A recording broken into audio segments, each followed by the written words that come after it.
नमस्कार दोस्तों, analyser app में आपका स्वागत है। अभिनंदन स्वीकार कीजिए। दोस्तों, आज हम पढ़ेंगे बस्तर के प्रमुख देवी देवताओं को। एक ट्रिक के माध्यम से याद कर लेंगे कि बस्तर के प्रमुख देवी देवता कौन कौन से। दोस्तों, जनरली ये किताबों में नहीं मिलेगा। हाल ही के एग्जाम के किसी किसी एग्जाम के प्रश्न में पूछा गया था कि खेतिहार देवता कौन है, भूमिहार देवता कौन है। दोस्तों, उसी प्रकार बहुत सारे बस्तर में देवी देवता प्रचलित है। उन देवी देवता को ट्रिक के माध्यम से याद कर लेते हैं जी। देखिए, पहला है आपका खेर माई। खेर माई किसे कहा जाता है? तो ग्राम की माता को खेर माई कहा जाता है। बस्तर अंचल में ग्राम की माता खेर माई। खेर को बना लेना है बेर। बेर का जो पेड़ होता है दोस्तों, अधिकतर गांवों में मिलता है, शहर में नहीं मिलता है। बेर का पेड़ गांव में मिलता है, तो गांव की माता बेर है, गांव की माता है। तो बेर, खेर को बनाना है बेर, तो खेर माई मतलब ग्राम की माता। ठीक। दूसरा, नारसेन। नारसेन किसे कहते हैं?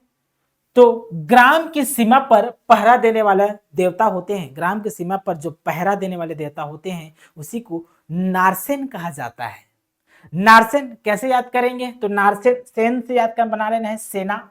और सेना हमेशा क्या देता है दोस्तों? पहरा देता है। पहरा देता है ना सेना। तो नारसेन से क्या हो जाएगा? ग्राम की सीमा पर, ग्राम की सीमा पर पहरा देने वाले देवता को कहा जाता है नारसेन देवता। थर्ड, हरदुल। हरदुल कहा जाता है विवाह के देवता को। विवाह के देवता को हरदुल कहा जाता है, हरदुल देव। कैसे याद करेंगे? तो हरदुल, हरदुल को बनाना है दोस्तों हरदियाही। शादी में, विवाह में हरदियाही एक रस्म है। तो हरदुल से हरदियाही, हरदुल हरदियाही में क्या होता है दोस्तों? हरदियाही कब होता है? तो विवाह में। तो हरदुल से याद कर लेना है विवाह के देवता। देखना। चौथा है धरती माता या नट अवल भी कहा जाता है। धरती माता माता या नट अवल कहा जाता है। ये दोनों उर्वरता की देवी हैं। कैसे याद करेंगे? तो पहली बात याद करना है कि धरती माता को ही नट अवल भी कहा जाता है। जो डंगचगा होते हैं, नट करने वाले थे, नट का खेल दिखाते हैं, वो किस में गड़ाते हैं अपने नट को? तो दोस्तों ये धरती में गड़ाते हैं। तो धरती में क्या बना रहता है? नट।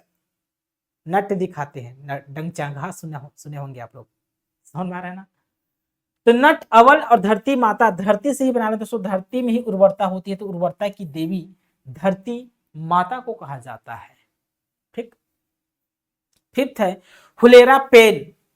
हुलेरा पेन मवेशियों का रक्षक कहा जाता है। हुलेरा पेन, पेन दोस्तों बस्तर अंचल में हल्बी शब्द है। हल्बी शब्द पेन, पेन का अर्थ देवता ही होता है, देव भी होता है।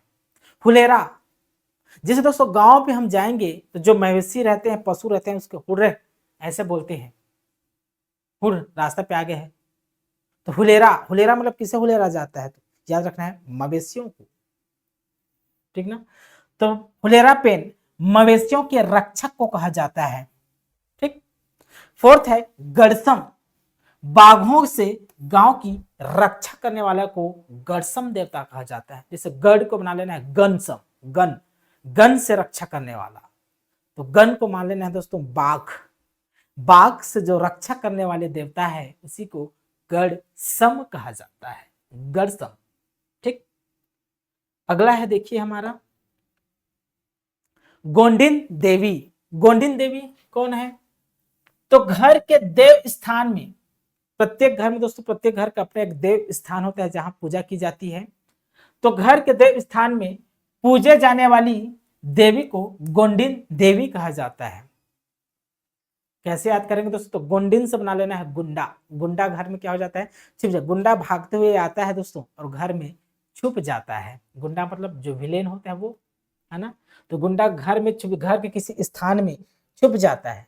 घर के किसी स्थान में छुप जाता है, पुलिस ढूंढते हुए आता है तो घर के किसी स्थान में छुपता है गुंडा। तो गुंडा से गोंडिन देवी। गोंडिन देवी घर के देव स्थान में पूजे जाने वाली देवी है। आठवां है भूमिहार देव। तो भूमिहार देव दोस्तों, भूमिहार, भूमिहार कहाँ के होते हैं दोस्तों? गांव के लोग भूमिहार होते हैं, खेतिहार होते हैं। तो भूमिहार देव गांव के देव स्थान, प्रत्येक गांव का अपने एक देव स्थान होता है। प्रत्येक गांव का एक देव स्थान होता है। तो गांव के देव स्थान में पूजे जाने वाले देवी देवता को ही भूमिहार देव कहा जाता है। ठीक ना। यह रहा दोस्तों आपके बस्तर के प्रमुख देवी देवता जहां से हमेशा प्रश्न पूछे जाते हैं और आगे पूछे जाएंगे दोस्तों। जनरली यह किताबों में नहीं मिलेगा। अभी के लिए बहुत बहुत धन्यवाद। Thank you.